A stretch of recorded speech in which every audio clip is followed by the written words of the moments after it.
Hello, I'm Terry David Mulligan. This is Mulligan Stew, the podcast, music, film, food, and wine. This podcast is going to be about music. Is one of the heroes of my music world, and certainly, without a doubt, one of the greatest musical heroes that Canada has ever produced. 33 albums, almost 50 years he has been making music as a guitarist and then as a vocalist, a singer-songwriter. He is in the Songwriters Hall of Fame. He has been awarded every honor that could possibly come to a performer and an artist, including an Order of Canada.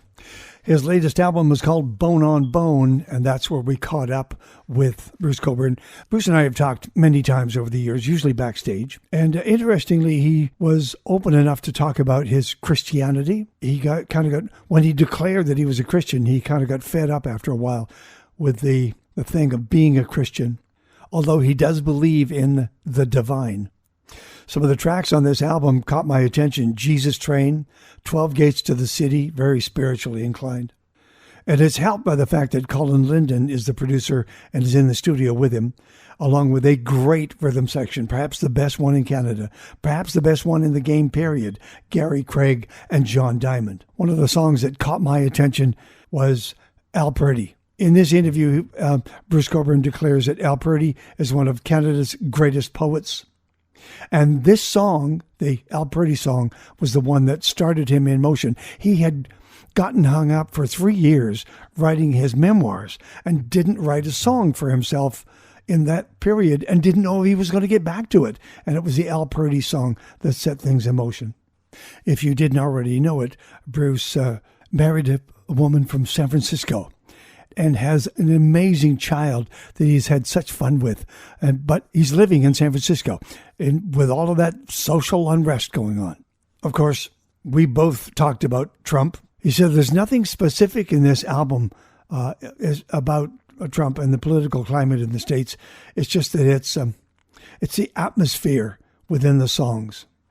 And he actually was a great note about Canada being the basis for sanity in the Western Hemisphere. There's so much to talk about. Let's have a conversation with one of Canada's greatest singer-songwriters, poets, Bruce Cockburn. The character in your voice, I'm hearing, there are times, there's a tune called The Stab It Matter, in which your voice almost comes off horn-like it's a tenor saxophone. It just really attacks the speaker. I love that. Well, I guess, yeah, the song's about stabbing. Sort of, but Stab It Matter, I was actually quite self-congratulatory about having come up with that pun, because Stab It Matter, Stabat Mater, is an ancient hymn, an ancient Catholic hymn, and it basically means "Stand there, Mother," and it's about Mary standing at the foot of the cross when Jesus is crucified. So, and it's a mournful, somber kind of hymn. But the phrase "stab at matter" just sounds like something kind of energetic in English, if you don't translate it, but just transliterate it in effect. So I got hung up on this idea of stab at matter. What would you do? What does that mean? And the song kind of flowed from those speculations. And did you hear a gospel call and response? How did the choir come to be? You knew them.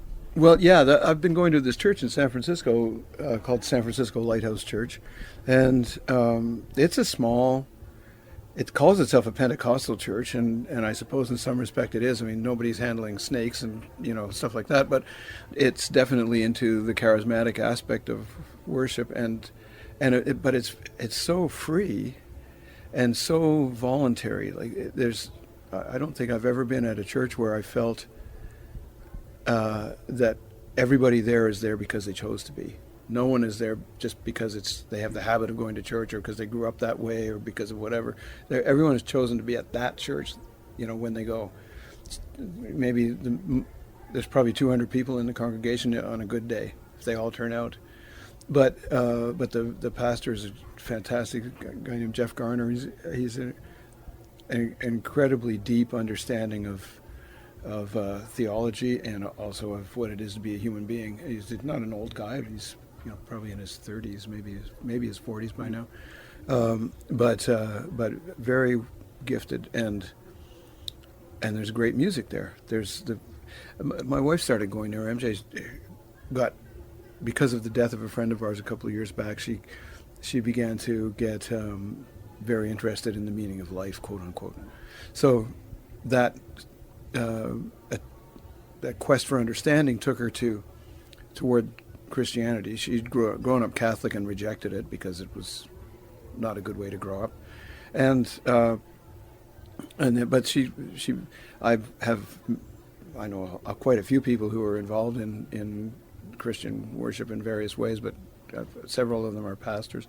So she got in touch with my friends Bob and Gracie Ekblad, who are both Presbyterian ministers in Washington State, and started asking them about God and whatnot and life. And another friend of ours who was an interesting guy who used to be a lawyer working for George Bush. He was one of Bush's lawyers when he was governor of California, or governor of Texas, rather, sorry, and then went to the White House with him when he got elected president, and ended up being the Inspector General for the reconstruction of Iraq, which is a heavy gig. But a very devout conservative Christian guy who happens to have a closet affection for my kind of guitar playing and songwriting, and Stuart Bowen is his name. So Stuart was kind of as a favor to MJ, kind of hunting around online to find a good church for her to go to in San Francisco, and found San Francisco Lighthouse. And MJ went. She said, "You got to come. It's great." And I'm going, "I don't think so. I haven't been to church in 30 years. I'm not going to start now," And then grumble. And eventually, she persuaded me to go, and I was hooked right from the moment I walked in the door, and I felt this wall of love. And there's this great music on stage. The band is just okay. They're a good band, but they're okay. They're not. You don't notice the virtuosity of each musician, except they do what they do well. But the singers are great, and there's been some turnover over the few years that I've been going. But there's this great energy that comes through the music there, and that I was lucky enough to get a whole bunch of the folks from there to come and sing on the record, and that's why we're talking about this right now. But I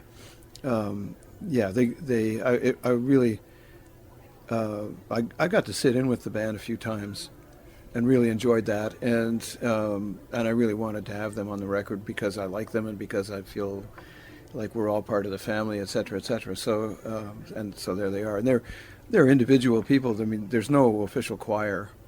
We call them the San Francisco Lighthouse Chorus on the album for the sake of convenience, because you have to call it something. You don't want to list everybody's name with every song, but they came willingly and they sang great. So I love the voices working, the call and response. I love the mix. I'm kind of wondering about Jesus Train and 12 Gates to the City. I'm wondering, are they related? Is this a singular theme that runs through the entire album? Jesus Train is one of the earliest of the songs that I came out with when I started writing songs again. And it came partly from a dream and partly from something that I heard Jeff Garner say in church. But it's an energy kind of song. It's really, it's a great song. Thank you. It's a really kind of traditionally structured spiritual in a way, but it was fun to play. Remains fun to play, and it kind of rocks. And we got Gary Craig and Roberto Acapinti provides a fantastic rhythm for it. And what did you ask again now? Just if all of the songs, the Stab and 12 Gates and Jesus Train, yes, if they're all related in some. Well, they are, of course, because there's a pretty overt Christian theme there. I mean, at this point in history, in my history and in the history of the last couple of years, let's say, I got out of the habit of calling myself a Christian for a long time because, for various reasons. One, because I started questioning the reality of the historical reality of the stuff you read in the Bible, and I started also feeling uncomfortable with having to explain to everybody that isn't a Christian, yes, I'm a Christian, but I'm not one of those. I'm not anti-Planned Parenthood, and I'm not anti-immigration, and I'm not one of those jerks, who masquerades, who disguises their hatred behind a facade of religion. And I just got, I got fed up with having to try to explain that to people, so I stopped referring to myself as a Christian. And I kind of stopped thinking of myself as one. But now that I've been going to church on a fairly regular basis, I'm kind of, I'm circling back in that direction. I'm not sure what I am at this point, but there's no question. I believe in the divine. I believe that there's there's something at the center of the universe, of the energetic universe, that is intentional and focused and is both macro, unbelievably macro, and also very personal and interior. So, whether that gets expressed in Christian terms or some other terms isn't what's important to me, but I am coming around to that. And Jesus Train came out of, like I said, partly a dream and partly the church. But 12 Gates of the City is an old, spiritual, basically. I think we would have called it a Negro spiritual when I was growing up. And I learned it from listening to Brownie McGee and Sonny Terry or Reverend Gary Davis. I mean, there's a lot of people did the song back in the day. But and I always liked the song, but it was missing some things. Like when you hear them do it, they do the one verse that counts the gates. There's 3 gates in the east, 3 gates in the west, etc. And this is, of course, lifted from a chunk of the Old Testament. There's the gates, but with the implication of those 12 gates, there are 12 gates, there are 12 tribes. There's one for every tribe. In modern North America, let's say, and I think it applies elsewhere, but there's a lot of people who don't want to see all 12 tribes come in. In the broadest sense, I'm not talking, tribes of Israelites now, but it just seemed to me the implicit message of that song was really worth putting out there right now. Yeah. And I wrote a couple of extra verses because the verses the follow-up verses that in the traditional versions that I've heard were kind of just stock stuff from the genre, So you took it upon yourself to write some. I wrote some new verses to 12 Gates of the City, and it makes it a little more explicit. It's still, it's like, I'm talking about, here's the city, the city of God, basically, which Jesus Train refers to. We're getting all cosmic here, aren't we? But it's, here you have a kind of attempt to render facts about the city of God that's in the Bible and in this song, the traditional song. So, it's like, okay, well, if you're going to have this city on a hilltop, or what that's mentioned elsewhere in the Bible. So I put the city on the hilltop. I'm going to make it mine. I'm going to be a citizen of a world of love divine. But then the last verse, which I also wrote, goes from there, and it's like, no matter which tribe you're born to, there's a way in for you. It's basically, no matter where you come from, you can be a citizen too. And I just wanted people to hear that. I want people to hear that message. And I took, maybe I'm being very presumptuous here, but I think that's the divine message that's coming through that, both the biblical references and the song. And so I gave myself permission to speak for God in this case. Hopefully God doesn't object. That's some dark matter there. Here's the thing. And I don't want to misrepresent Bone on Bone, because the album, in Bruce Cockburn terms, rocks, my friends. And there's brushes on drums. It's not like they're not going to beat you over the head with it, but the whole thing has an incredibly beautiful groove. I'm really proud of that about it. It's in the songs to the extent that one hopes it'll work out that way, right? Here's a song that should groove, and we got Gary Craig and John Diamond, and they made this fantastic rhythm section. Roberto Acapinti on a couple of songs playing bass instead of John Colin Diamond. does the slide work? And Colin does some slide work, and Colin's got some involvement in most of the album, but in small ways. He doesn't do like screamy leads or anything, but he does some beautiful, tasty stuff, and he produced the album in a really ballsy way. Yeah. So there's a lot of punch to the rhythm section, and it does groove. Give me the shortened version of Al Purdy, because people know the name, but they This is going to be a very famous tune. This Al Purdy. In Canada, I think it will. I mean, Al Purdy is, well, was, I mean, by heritage, I guess, he is still one of Canada's greatest poets. And he died in 2000, I think. He was about my dad's age. I mean, born in the same era as my dad. And I never paid much attention to him coming up. I was aware of his name, but I was interested in Michael Ondaatje and Leonard Cohen's poetry and I mean all kinds of stuff that was around. And I didn't pay much attention, but we got approached right around the time I was thinking, am I going to be a songwriter again or not? Yeah, after the book. Yeah, this we were approached. Bernie Finkelstein, my manager, was approached by some people that were interested in putting together a couple of different projects that were intended as fundraisers or attention getters for something they were trying to do, which is to rehabilitate Al Purdy's A-frame where he lived in Ontario to be a kind of artist retreat. Yeah. And to keep the memory of Al Purdy alive, I think. And I mean, because poetry is a pretty ephemeral thing. It's, you know, if you're not a student of it, then you don't hear much about it. So this seemed like a perfect thing. They wanted to do a CD. Would I write a song for a CD? And I thought, yeah, okay, I'm going to say yes to this, whether I've come through or not. Did you go do your homework? Yes, I bought the book. I bought his collected works. And I was stunned. I mean, the guy is so good, a beautiful user of language, very, very Canadian, so I wrote this song for their project, and as I was, even before I started to read the poetry, I was just from talking about Al Purdy, I started thinking. I got this image in my mind of a homeless guy who was obsessed with Purdy's poetry. Exactly. And the song is written from the point of view of this guy, who doesn't name himself, but he's saying to people in the song, like, you think I'm just on the street ranting, but this is Al Purdy's poetry. Pay attention.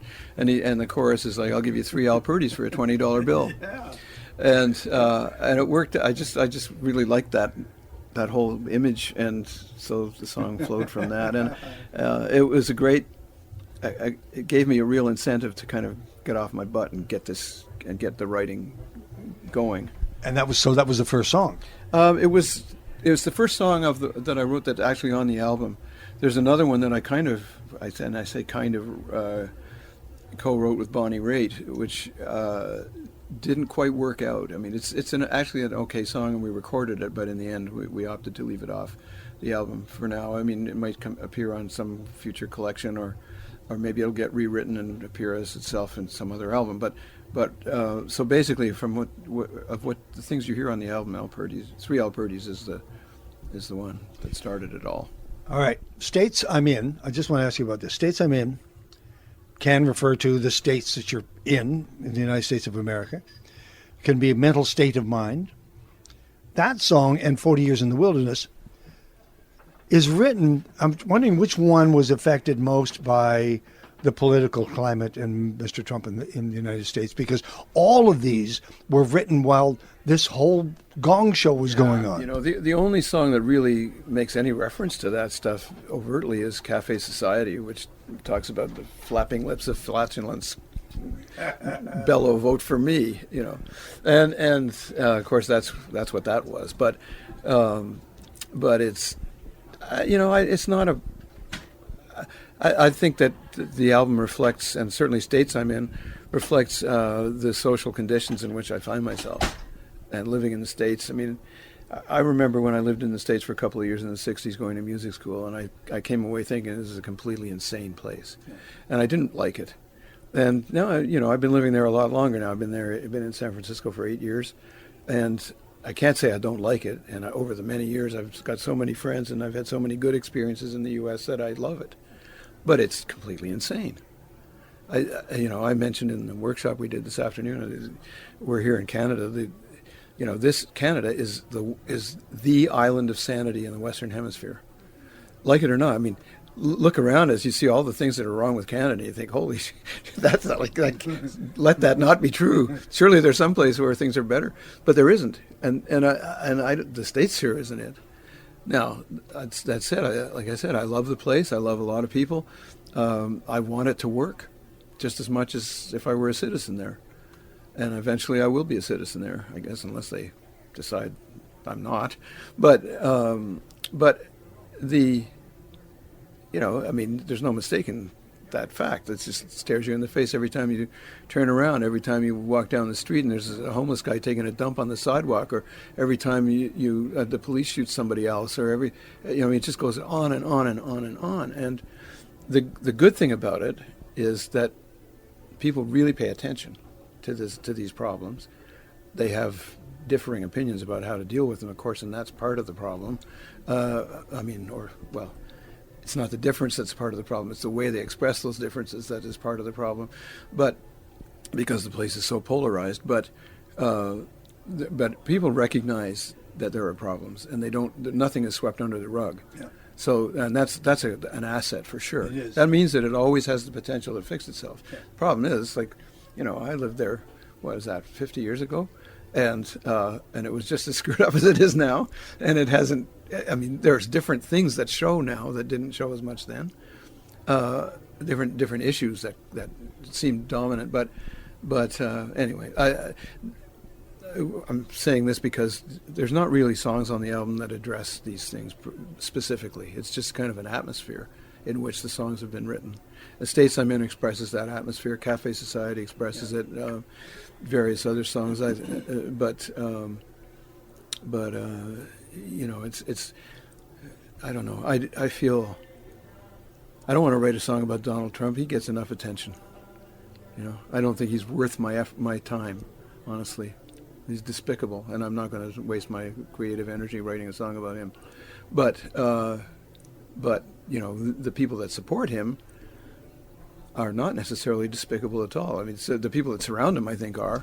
But the people that voted for him may be deluded or not. I don't know. I think they're deluded, but they don't. So we got to talk about that. Yeah. But those are people that you want to maintain a dialogue with. You don't want to be you don't want to get into us and them. It's just the fracture of the family. You know that there are families to this as we speak.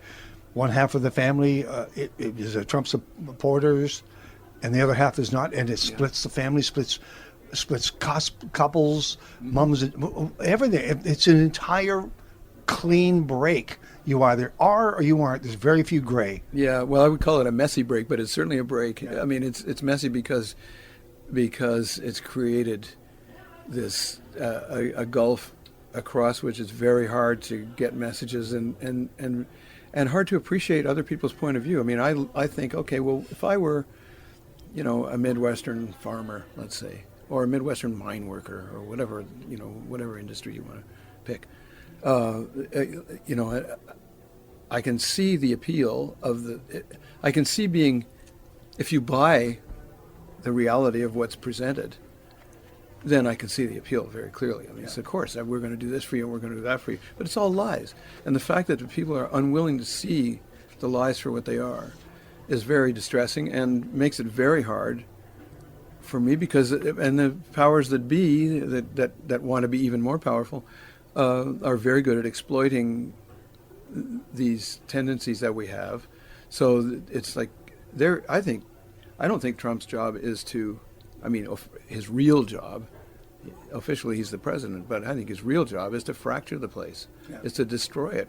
It's like psychic fracking. It's just get in there and wreck things. And he's doing a really good job of it. Can music change that? No, I don't know. Maybe. Okay. Maybe. Right. Beyond the music, which is really tricky to say because this is all encompassing, anything else that we can watch for in 2018? I don't know. I just want to get out there and play the songs for people. I think that's what's uppermost on my mind. That and navigating my daughter through grade 1. Which I won't be around for quite enough of, but I'll be around for a lot of it. So. And what is the current hit song in the car? We don't drive to school anymore because when she was going to preschool, It was a drive away. We listened to songs all the time, but now we walk. Now she only has to go 3 blocks. So we talk and we walk on our way to school. And we talk about, the dog park that we walk through and whether or not there's a dog that's going to think that Iona wants to play with it and Iona's scared of them. So, and stuff like that. But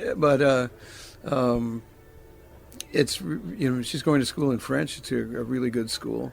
And that's kind of exciting to watch. And her French is very good, actually, at this point.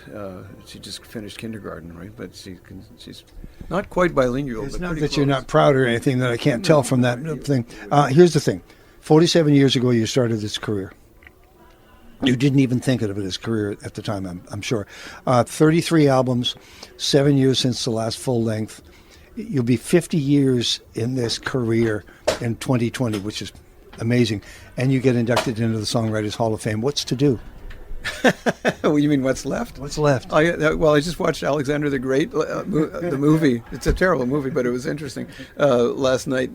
And, so I guess, I have worlds to conquer.